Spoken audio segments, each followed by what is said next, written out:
Hey friends, everyone is here with a quick video of Mr. Tony Robbins talking about the importance of having clarity of purpose and having that idea in your mind, that goal set for you to go out there and reach it. I've always said that, you know what, without that clarity of purpose, how is it that you're going to know that you reached your destination if you don't know where it was that you were heading in the first place? Very powerful concept. Hopefully it helps you out. Here's Mr. Tony Robbins. Thanks.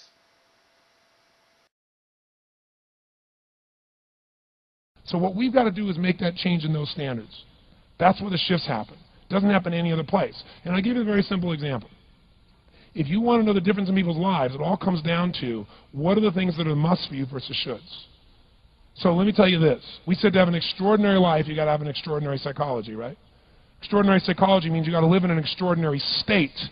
To be in an extraordinary state, you've got to condition your nervous system, your body, your physiology and focus to be at their best. Do you agree with this, yes or no? Then to do that, though, you can do that. Why doesn't everybody? Not because you can't. We all have the ability. It's because of our standards. I remember a time early in my career, I was about 24, and I went to do a seminar in Boston. And in those days, a big seminar for me was like 125 people. And it was a 3-day seminar, and we worked around the clock, and people made such extraordinary changes in their life. And at the end of it, I was feeling so fulfilled. I was thinking, my God, I'm 24, maybe 25 at the time. And I am so happy because I have found my mission in life. I'm doing what I love. It's making a difference in people's lives. This is extraordinary. So we finished about midnight on the Sunday night. And around midnight, you know, I'm still wound up, so I don't feel like going to bed. So I decided, okay, you know, let me take a walk here. And I decided to go through Copley Square. If you've been through Copley Square, you know it's a pretty neat place. Because in Copley Square, you can look up and you can see buildings that were here before we were known as the United States. And beside them, you see skyscrapers that are new. It's a pretty cool place. So I'm walking around midnight on Sunday night. There's nobody in Copley Square midnight on Sunday night. And I'm walking along, and I see this guy in the distance, and he's kind of stumbling back and forth between the gutter and the sidewalk. He's got a long trench coat on, his head's down like this. He's holding a brown bag, and I can start to smell him even before I get there, and I'm thinking, you know, this guy's obviously drunk. And as I started to get closer, I thought, I bet he's going to beg me for some money. And sure enough, whatever you focus on life tends to happen, doesn't it? So sure enough, he gets real close to me, and I thought all of a sudden he wasn't going to do it. And all of a sudden he popped his head up. It was really weird. He went, "Mister!" He had this really bizarre-looking sounding voice. He went, "Mister, could you loan me a quarter?" And I thought, do I want to reward this behavior? And then I thought, I don't want him to suffer. Do you have this dilemma sometimes? Like, you know, I'm not here to judge. So years ago, I finally decided I always just give. Even if the person's pulling a scam, that's for them to deal with. If I have the ability, then I give. And so I thought, well, could I teach him something?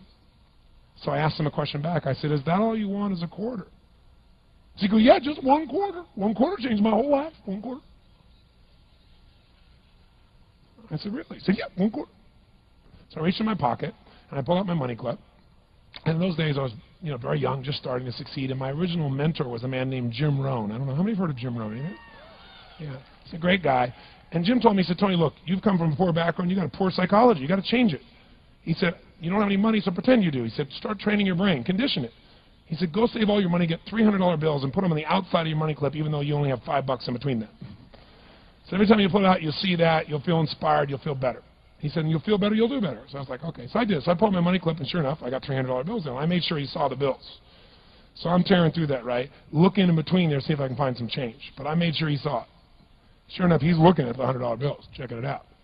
I find the quarter, I pull it out, take the money, put it in my pocket. I notice he's watching my hand going into the pocket. I took the quarter, and I looked at him, and I said, sir, life will pay any price you ask of it. And I gave him the quarter. And then something really interesting happened. He took the quarter. He looked at the quarter. He looked at me. He looked at my pocket. He looked back at the quarter, looked at me, looked at my pocket, looked at me again, looked at the quarter, looked at my pocket, looked back at me and said, "You're weird." And then he shuffled on off like this, right? And I thought to myself, wow, what's the difference between him and me? I mean, I was 24, 25 at the time, doing what I love most, have my mission in life, and he's in his early 60s, drunk on the street begging for quarters. What's the difference? And I thought, well, maybe God's blessed me because I'm such a good person. I thought, oh, and he's such a bad person. That's such bull. And I thought, wow, maybe the answer to that question is what I just told him. Life will pay whatever price you ask of it. But you know what's interesting? You got to ask intelligently. In the Bible it says, ask and you shall what? Yeah, pretty good formula. You ought to look into it. But you know what? It says, ask and you shall receive, but I'm sure it meant ask intelligently. I'm sure that's what God meant. I'm sure he didn't mean bitch and you will receive. Whine and you will receive. I don't think that was the instruction. Now, if you were going to ask intelligently, there might be 5 elements of that. Number one, you'd have to ask specifically, wouldn't you? You wouldn't ask in a general way. People do it all the time. They go, I want more money. Fine, here's $1. Get out of here. Very often, you're getting what you're asking for. You're just not aware of how general you're asking.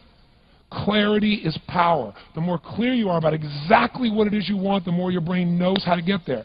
Your brain is a servo mechanism. It's like a bomb. Those bombs, those missiles, they have a servo mechanism. So if the target moves, it knows what the target is. It follows it. Your brain, when you condition it, knows exactly what to go for, and it'll find a way to get there. Did you ever buy a certain outfit or a certain car and suddenly see that car outfit everywhere? How many of you have had that experience? Say, aye. How come that car outfit's everywhere? It always was everywhere, but now you notice it. And the reason is because there's a part of your brain called the reticular activating system, the RAS. That part of your brain determines what you notice and what you don't notice. Your brain spends most of its time trying to make sure you don't notice because you'll go crazy if you notice everything. But when you decide what's most important to you, your brain goes after it. Everyone I know who's successful builds what I call an RPM plan. An RPM is built on the metaphor that the way to get from where you are to where do you want to go to the fastest is you got to build power, like in a car, RPMs. And the R stands for they know the result they're after. They know what they want precisely. If you don't know exactly what you want or you let yourself get beyond that into something general, you're not going to achieve it. Clarity is power. You've got to know the specific result you're after. What do you want? If you can't answer that question right now in your personal life, in your body, in your relationships, in your finances, in your spirituality, then you're not going to be as fulfilled as you want to be. Today we're going to have you answer one of those questions at least. The second part of it, you've got to know P, why you're doing it. Because you know what? You may get a big goal. Somebody says, I want to make $1 billion. I want to bring peace to the earth. Why? Because as soon as you come up with a goal, all the obstacles show up.